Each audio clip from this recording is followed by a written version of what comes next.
যুক্তরাষ্ট্রের সম্ভাব্য সামরিক হস্তক্ষেপের বিরুদ্ধে কঠোর হুঁশিয়ারি দিয়েছে ইরান।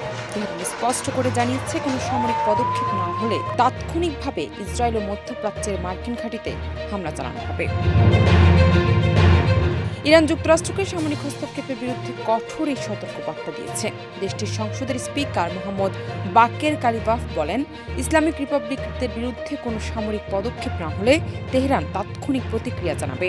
ইরান কেবল আক্রমণের পর নয়, কোনো হুমকি অনুভব করলেই প্রতিক্রিয়া দেখাতে পারে। তিনি জানান, ইসরায়েল সহ মধ্যপ্রাচ্যের সব মার্কিন সামরিক ও নৌঘাঁটি হবে ইরানের প্রধান লক্ষ্য। যুক্তরাষ্ট্রের প্রেসিডেন্ট ডোনাল্ড ট্রাম্প ইরানের চলমান বিক্ষোভের সমর্থনের ইঙ্গিত দেওয়ার পর এই হুঁশিয়ারি আসে। পরিস্থিতি ঘিরে ইসরায়েল ও যুক্তরাষ্ট্রের সম্ভাব্য হস্তক্ষেপ নিয়ে সতর্ক অবস্থানে রয়েছে।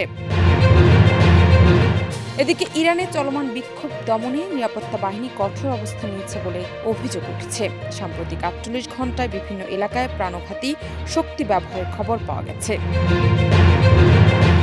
লন্ডন ভিত্তিক সংবাদ মাধ্যম ইরান ইন্টারন্যাশনাল প্রতিবেদনে বলা হয়েছে, পরিস্থিতির কারণে হতাহতের সংখ্যা উল্লেখযোগ্য হতে পারে, যদিও এখনও সুনির্দিষ্ট পরিসংখ্যান নিশ্চিত হওয়া যায়নি।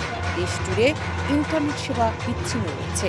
ইরানের এই কড়া অবস্থানের মধ্য দিয়ে মধ্যপ্রাচ্যে নতুন করে উত্তেজনা বাড়ার আশঙ্কা করছেন বিশ্লেষকরা। দেশ রূপান্তর।